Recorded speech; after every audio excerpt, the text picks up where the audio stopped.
Bonjour l'équipe Zoom, moi c'est Yanis Nassi, je suis le fondateur de Cap d'Acier. Je vais vous parler dans cette vidéo, dans un premier temps, de mon parcours personnel et ensuite on parlera plus en détail du projet Cap d'Acier et des défis que je rencontre avec ce projet-là.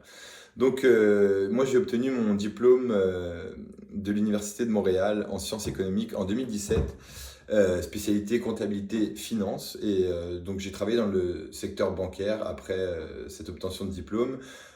Premièrement chez la banque de Laurentienne en tant que chargé de projet, puis ensuite chez Desjardins en tant qu'analyste financier. En 2024, j'ai souhaité me réorienter car la réalité du travail dans le secteur bancaire ne me plaisait pas autant que les études de finance, de sciences économiques et de comptabilité que j'avais faites. Ça reflétait pas vraiment pour moi ce que j'avais appris, donc j'avais envie de pousser un petit peu plus loin peut-être ma formation. Et j'ai décidé de me former en programmation web, en développement web, en programmation, en intelligence artificielle et en data science. Donc j'ai pris plusieurs formations complémentaires sur Coursera. Et en 2024 aussi, j'ai donc quitté la banque. Il a fallu trouver aussi un travail temporaire pour pouvoir payer le loyer et les dépenses pendant que je faisais ma réorientation, pendant que je prenais toutes ces formations-là. Donc j'ai commencé un travail que je pensais qui allait être temporaire dans la technique de scène. Donc la technique de scène, c'est le montage, démontage d'événements, sonorisation, éclairage, vidéo, grillage. C'est toute la direction technique en fait qui va permettre à un événement de voir le jour et de se dérouler le mieux possible. C'est ça. En travaillant dans ce domaine-là, je me suis rendu compte qu'il y avait pas de plateforme centralisatrice qui permettait justement aux compagnies québécoises et aux techniciens de scène québécois de se retrouver sur les mêmes plateformes. J'ai pu constater aussi que la gestion des ressources humaines dans ce domaine-là se faisait beaucoup au téléphone. On travaille beaucoup avec des pigistes, en général, il y a un booker qui va appeler beaucoup de pigistes, mettons pour un événement. Les événements peuvent être aussi vraiment différents les uns des autres. Il y a la même compagnie peut travailler sur un événement à la Place Belle une journée et le lendemain faire un tout petit événement dans une beaucoup plus petite salle. Donc c'est sûr que les besoins en pigistes vont pas du tout être les mêmes, ce qui fait que le secteur de l'événementiel québécois fonctionne vraiment différemment en termes de ressources humaines.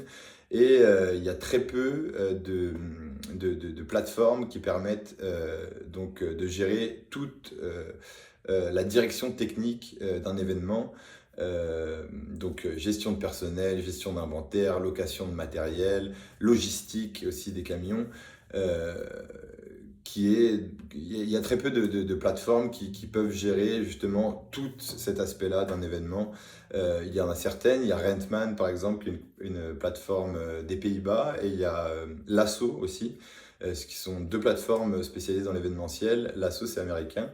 Donc là, l'initiative Cap d'Acier, ce serait vraiment de proposer une alternative locale et québécoise aux compagnies québécoises pour leur permettre de faire leur direction technique de leur événement. C'est ça, c'est une plateforme qui réunirait différentes fonctionnalités, donc des fonctionnalités de gestion de personnel et d'inventaire qui sont vraiment adaptées aux spécificités québécoises. Donc il y a aussi beaucoup de spécificités par rapport au statut de pigiste.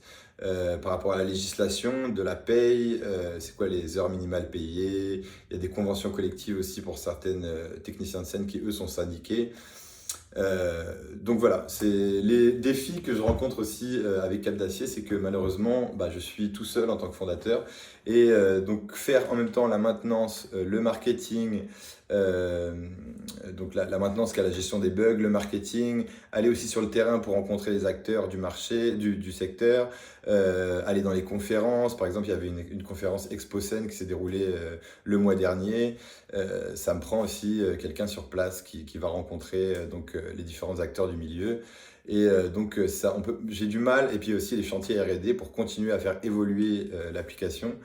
En tant que fondateur seul, j'ai du mal à pouvoir jongler entre toutes ces différentes casquettes, et j'aimerais avoir le maximum d'aide, que ce soit de l'aide interne, donc avec des employés que je pourrais employer directement chez Cap d'Acier, ou bien avec du mentorat.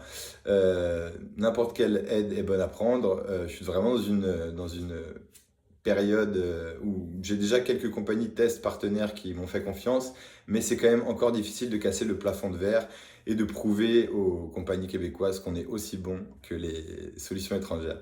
Donc c'est pour ça que j'ai besoin de votre aide. J'espère qu'on sera amené à se rencontrer bientôt. J'avoue que j'ai un petit peu dépassé les 3 minutes. J'espère que ce ne sera pas trop grave pour vous. C'est ça. J'ai vraiment beaucoup de documentation par rapport à ce projet-là. En 3 ou 5 minutes, ça a été un petit peu difficile de parler de tout. Je serais vraiment enchanté de pouvoir rencontrer votre équipe et vous montrer toute la documentation, mon business plan, mes dossiers partenaires qu'on envoie aux partenaires pour leur demander s'ils sont intéressés par faire un partenariat avec Cap d'Acier. Donc c'est ça, n'hésitez pas si vous voulez en savoir plus sur ce projet, ça va être avec grand plaisir pour moi. Bonne journée.